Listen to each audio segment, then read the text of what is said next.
Second stimulus check update and second stimulus package update. Who is thinking about that right now, right? Well, you and me, but people in Washington, those politicians, they have other issues to worry about today. Good morning, guys. So election day came and went and left us with more uncertainty as we still don't know who the president will be, but we sort of have an idea of how Congress will shape up in terms of the House and the Senate, and we can get some predictions on how that will play out when it comes to negotiations for a second stimulus package and a second stimulus check. So let me give you a quick breakdown right after you please hit the like button on the video and subscribe if you haven't already. Listen, I know there's a lot of anxiety and tension, but try to keep calm and let this play out however way it does. And regardless of the outcome, you have to believe that you're in control of your own destiny and in control of your own economy. But for now, let's see what's going on and how that affects stimulus. It looks like Republicans will keep control of the Senate, and Mitch McConnell got re-elected. Now, whether you hate him or like him, he got re-elected. So if you were hoping for a smooth, large stimulus package in January, that's most likely not going to happen now. In terms of the presidency, it's still uncertain and the race is very, very tight and very close and could go either way. The problem with this uncertainty is that nothing is going to happen until it's resolved, whether it's through the court or whatever, but we were worried about a contested election and this is definitely a contested election. So there are no negotiations and no stimulus talks or anything like that happening right now.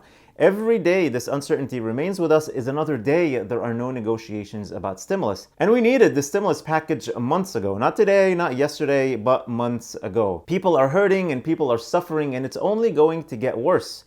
And speaking of worse, if Trump loses the election and Biden wins while the Senate remains controlled by Republicans and Democrats control the House, this is probably the worst case scenario for stimulus. This has nothing to do with me liking Trump or not liking Trump or wanting Trump to win or lose or anything like that. It has nothing to do with how we feel about Trump. But if he did lose, many think he would not do a stimulus deal during the lame duck session, and the only hope would have is after Biden goes into office in January. Then the Republican senators would agree to a $2.2 to $2.4 trillion deal, but waiting until then would be still devastating. The other scenario would be if Trump winning the election, which increases the chances of getting a stimulus deal done during the lame duck session.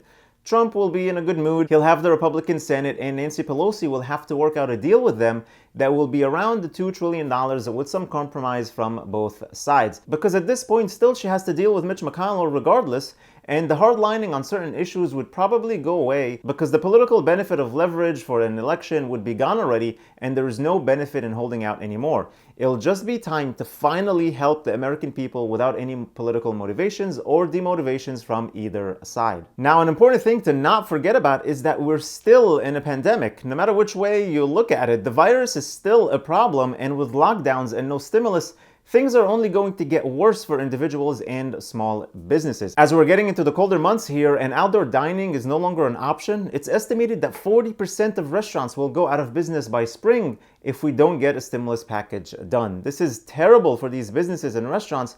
And just imagine how many people will be out of work if 40% of restaurants shut down.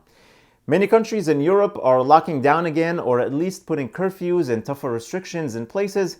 England's lockdown will start tomorrow until December 2nd, when they would do a review of the situation, which will most likely lead to the lockdown being extended. Here in the US, we have 92,660 cases reported yesterday, and things are not looking good. That's all I have for you for now. I know it's hard, but if you're getting anxious, just turn the TV off for 15-30 minutes, go outside, take a walk, and try to think of all the things you are currently blessed with, and think of ways to make your life better with things that you can control. But if you voted already and things are going your way or not, just know that you did your part and you can't control the rest. Thank you so much for watching. I really appreciate every single one of you. Please hit the like button, share this video with your friends and family, subscribe if you haven't already, and click that notifications bell to be notified whenever I publish new videos and new content for you. Also, make sure to check the link in the description for the Yada savings account. It's a new savings account that is FDIC insured, but it gives you interest with a lottery system.